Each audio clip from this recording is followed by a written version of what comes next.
자, 이런 상황에서 어제 국회에서는 명태균 특검법이 야당 주도로 본회의를 통과했습니다. 여야는 마지막까지도 특검법 처리를 두고 강하게 대립했고요.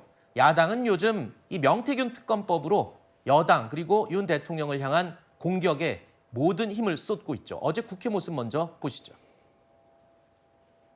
그럴싸한 제명으로 포장돼 있지만 한마디로 국민의힘 수사 특별법입니다. 국민의힘의 총선 과정 전반을 수사 대상으로 삼고 있고 우리 당 108명 의원 전체를 언제든 수사하겠다는 의도가 담겨 있습니다.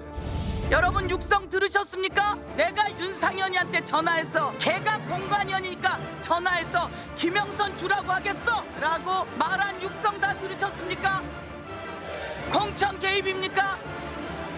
오늘 특검법 통과시켜서 제대로 수사해서 살아있는 권력 뽑아냅시다. 재석 274인 중 찬성 182인, 반대 91인, 기권 1인으로서 가결되었음을 선포합니다. 최근에 야당이 명태균 특검법을 다시 부각시키는 이유, 저희 뉴스에일 라이브에서도 여러 번 얘기했고 모든 언론들이 분석을 하고 있는 부분입니다. 조기 대선이 열릴 수도 있다는 가정하에 윤 대통령 부부를 넘어서서 여권 전체 잠룡들, 후보들을 겨냥하려는 것이 아니냐, 다목적용 아니냐 이런 분석들 나오고 있죠.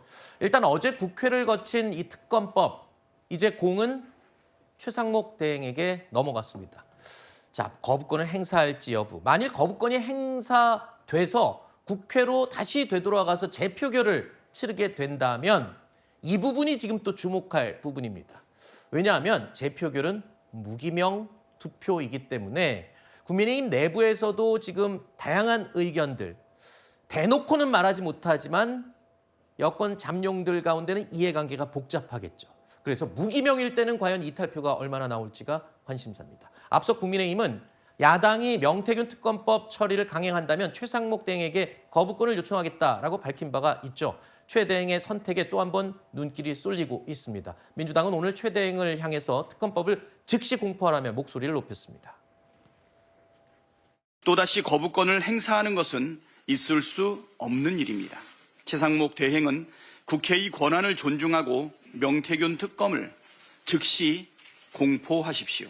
만에 하나 명태균 특검법도 제2요구권 행사를 정무적으로 판단할 심산이라면 오늘 당장 대행 옷을 벗고 내란당 국힘에 입당 선언을 하십시오. 일단 여당의 이 건의대로 최상목 대행이 과연 거부권을 행사할지 여부가 가장 먼저 우선이고요. 그리고 또 무기명 투표로 재표결이 진행됐을 때 여당에서 이탈표가 나올 수 있을지 궁금합니다. 일단은 저는 최상목 권한대행의 거부권 행사는 불가피하다고 생각을 합니다. 네. 왜냐하면 그동안 여야가 합의하지 않은 주요 정쟁 법안에 대해서도 줄곧 일관되게 거부권 행사해 왔고요. 네. 그런 가운데에서 지금 현재 이 명태균 특검이라고 하는 것은 사실상 윤석열 대통령 부부를 떠나서 지금 여권에서 가장 잠룡으로 꼽히고 있는 오세훈 시장이나 홍준표 시장 같은 그런 이재명 대표에게 위협이 될 만한 후보군들을 타겟으로 하고 있고요. 또 특검법을 살펴보면 수사하는 과정에서 인지되는 모든 사건에 대해서 수사할 수 있도록 별건에 별건을 이어갈 수 있는 명분이 담겨 있습니다. 이러한 독소 조항이 있는 특검인 만큼 당연히 여권 그리고 정권에 완전히 그 칼날을 겨누는 그러한 특검입니다. 그렇기 때문에 최상목 권한대행으로서는 정치적 편향성을 고려해서 거부권 행사할 것으로 보이는데요.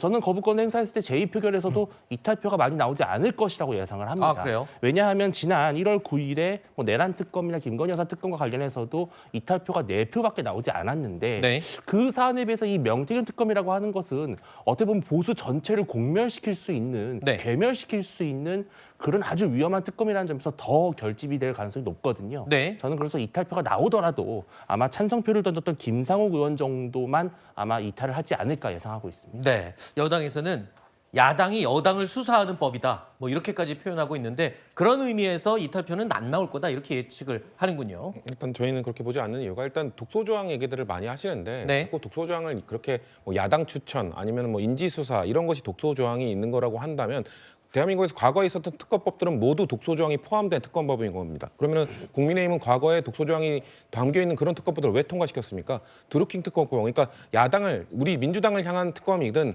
그 여당을 향한 특검이든 이런 거 상관없이 항상 야당 추천, 인지수사 다 들어가 있었습니다. 근데 과거에는 그러다가 이제 와서 갑자기 독소조항 하고 있길래 야당 추천도 빼고 제3자 추천으로 간 겁니다. 그럼에도 불구하고 안 하겠다. 국민의힘이 결국 뭔가 숨기는 게 있다. 본인들이 뭔가 지금 이 명태균 특검법으로 인해서 위협을 받기 때문에 그렇다고 밖에 저희는 볼 수 없고, 그리고 유력 대권 주자라고 할 수 있는 보수 진영에서 뭐 김문수 장관이나 한동훈 전 대표나 유승민 전 의원이나 안철수 의원 모두 명태균 게이트에서 단 한 번도 언급된 적이 없습니다. 네. 그렇기 때문에 소수의 2명, 그 오세훈 시장과 홍준표 시장이 좀 언급됐다는 이유만으로 뭔가 민주당이 여권의 보수 진영의 대권 후보들을 뭔가 겨냥해서 이 특검법을 한다? 저희는 전혀 그런 목적이 없고요. 그렇기 때문에 저희는 이타표를 나올 가능성 충분히 있다. 왜냐하면 네. 아까 말씀드린 명태균 게이트로부터 자유로운 사람들의 입장에서는 국민의힘이 자꾸 이 명태균이라는 꼬리표를 달고 대선을 치는 게 불리하다고 생각할 거기 때문에 네. 이왕 이렇게 된 거 깔끔하게 털어내자라는 이탈표는 충분히 있을 수 있다고 생각합니다. 알겠습니다. 어쨌든 그 재표결에 앞서서 최상목 권한대행이 거부권을 행사할지 여부가 우선입니다.